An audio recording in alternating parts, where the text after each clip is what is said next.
Hi, welcome back to On The Volley. I'm outside here, outside the Shamrock Irish pub, just around the corner from the Coliseum. And I've got to say something, after, it was like London weather today, yeah? It was like raining in the morning, the sun has come out, it's an absolutely glorious afternoon. Anyway, I'm here today to talk about that man, Ange. I mean, yeah, what can I say? They went into their game last night against Eintracht Frankfurt needing a performance. And let's be honest, okay, I believe, especially from what I heard and people I was talking to, a vast majority of the Spurs fans didn't really think that they were going to be able to pull it off and pass through to the next round. Look, I'll be honest with you, me personally, I'm not a Spurs supporter, so I think I'm a little bit more objective when it comes to looking and analysing it. But then again, I suppose you could say I'm biased because, you know, that man Ange, you know, love the guy, want him to do well, as you all know. You know, I honestly thought that after their performance against them in the first leg, that they would be able to pull it off. I mean, let's be honest, yeah, they should have been clean and out of sight in the first leg. They got stopped by the woodwork on a few occasions. Santos made up, 3-4 outstanding saves. Tottenham in the second half of the first leg, I mean, they outplayed them. It's probably, according to the Spurs fans, one of their best away performances in a long while. Then what happens over the weekend? They can lose 4-2 to Wolves, yeah? And, oh man, that was it. Yeah, all the negativity was coming back out again. Even the pundits, okay, turning around saying, even if Ange does win the Europa League with Spurs, okay, even if he does take them to the final and they win, they should still get rid of him. You know, I think that's ridiculous. I mean, I know that their league form has been unacceptable, is unacceptable, yeah?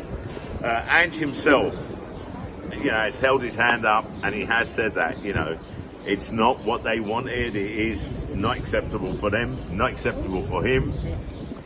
But I think a lot of people have underplayed, okay, or haven't taken into consideration enough the amount of injuries that Ange has had. I mean, you look at it, he's chosen first team back four twice now, and what a masterclass of a defensive performance against Eintracht Frankfurt, because let's be honest, everyone expected Frankfurt to win. To be totally honest, I had an accumulator on, okay, and everything came in apart from the Spurs one. To be totally honest, I was thinking about putting a Spurs win, but I thought, you know, put both teams to score an over, because I knew it'd be difficult. I thought Spurs would win, but I definitely thought that, you know, they'd let a goal in. They kept a clean sheet. Now, you take the two performances. The performance over the weekend against Wolves and the comedy of errors in defence, and you take their performance against Eintracht Frankfurt. What an awesome defensive display. Yeah, they wanted to cost you a couple of times. Vicario had to pull off a fantastic save at the near post. But let's not forget, Eintracht Frankfurt, Santos had to pull off a save. But I think it was Mateus Tell took a shot from outside the box, tried to curl it in, didn't angle it well enough. Okay, if it had been more in the angle, he probably would have scored, but unfortunately it was just enough so that the keeper could dive and save it. You know, everyone's been talking about Ange doesn't have a plan B. Well, I'm sorry, yesterday Ange played with a plan B. He wasn't gung-ho. He didn't have that high line, okay, he was a lot more cautious. And we saw that when he, you know, brought on Shah and then Danson to have five at the back. A masterclass performance, masterclass decisions from Ange. You know, he knew how important that game was. let's be honest, it is the only thing left for them in the season. Now, everyone was expecting them, if they go through, to play against, oh, it's got a little bit windy here, it's just about to go, to play against Lazio. And up until the last stages, we thought it was going to be Lazio. And then Bodo Glimt comes in, scores a goal, and then they win it on penalties. Now, let's be honest, if you've got a choice between Bodo Glimt or Atletico Bilbao in the semi-finals, it's Bodo Glimt all the way. And I would say that Spurs are the favourites. They have to be the favourites. Bodo Glimt, what they have in their favour is they play their home matches on AstroTurf, plastic, artificial pitch. I've played on those. I can't play on those. I mean, it's not the same as on grass. So that's going to be a challenge for Spurs. And I'm pretty sure what they'll do is they'll be practicing on artificial pitches before they have to go and face Bodo Glimt in semis. But even with that said, if he can keep all his players fit, then I don't see no reason why they don't get through to the final. And the final, if they get through, which they should do, will be against either Manchester United or Atletico Bilbao. And I don't know if you saw the result. Man United Lyon.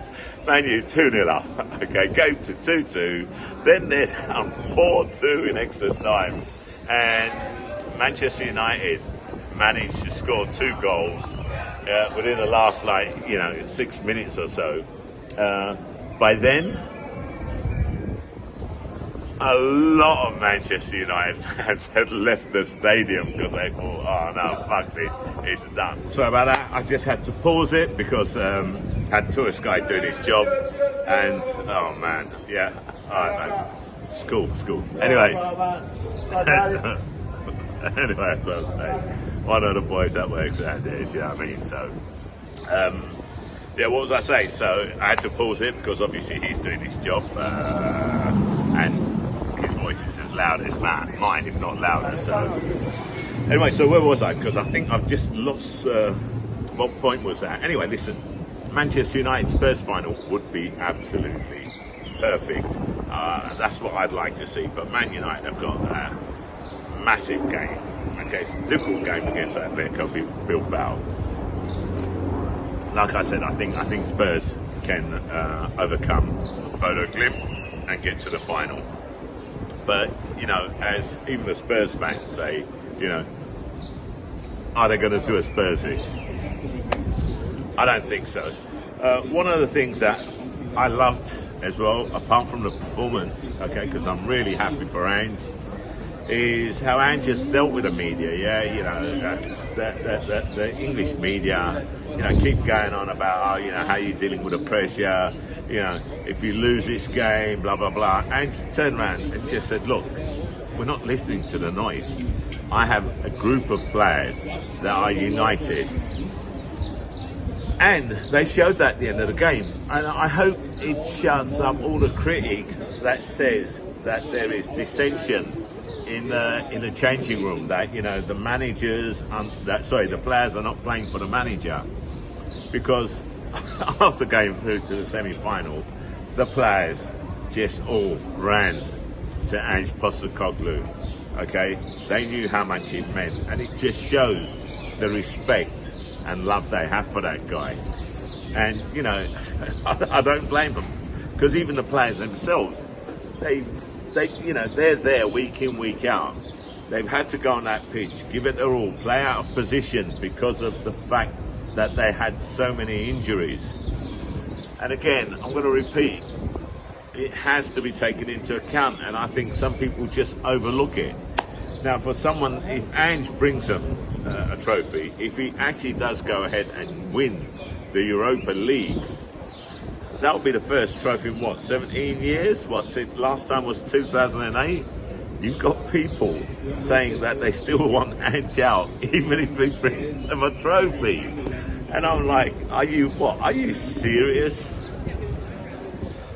Look, I've always been an Ange, you all know that. I've always defended the guy. I've always pointed out the fact of the difficulties that he's had to deal with. I honestly believe, and I've said this, just go back to some of the bits that I've done, that Ange will bring them trophies. Again, you keep hearing, well, Ange has always said that, he wins a trophy. He's always won a trophy in his second season. Yes, he did say that, but he also turned around and said, if I don't win a trophy this season, I can't say that anymore. He was only pointing out the facts. What is Daniel Levy going to do? What is he going to do if Ange does win the Europa Cup for Spurs? The first cup of any relevance, let's be honest, since 2008, because 2008 it was a Carabao Cup. I like to call it the Mickey Mouse Cup, yeah? What is he going to do? Because not only if they win, okay, and it's still an if because there's a long way to go, not only if they win, they've won the cup, but they're also in the Champions League. They're 15th in the league at the moment, okay, and you think to yourself, oh, well, it doesn't work out, you're 15th in the league, and you still get a chance to go to the Champions League next season. How does that work? It works because that's the system. It works because basically, they've had a lot, Ange's had a lot to deal with this season. He's had a lot of problems, he's had a lot of injuries, a lot of players out. He had his first team defence out there today, yeah. Van der Ven, Romero, Porro, and Udogie, who had a great game as well. I thought Udogie was outstanding as well. I thought every Spurs player, okay, were outstanding on the day. Okay, you could see how much they wanted it. Again, they fully deserve, okay, over the two legs to go through to the semi-final of the European Cup. The Europa Cup. So, look, I'm pleased for Ange. I'm pleased for the players as well because they've been getting a bit of stick as well. Not as much as Ange, but they have been. And yes, I'm an Arsenal supporter, but I'd like Ange to win the Europa Cup. And look, no mistake about it, Arsenal were outstanding against Real Madrid. So we're in the Champions League, so I want us to win the Champions League. If we can, pick up that trophy for Arsenal, that would be fantastic. At the same time, I want Ange to prove all his doubters wrong. And then, if Levy's smart, he'll keep him on and keep him one more season. Anyway, that's it from me. Shah, I'm out.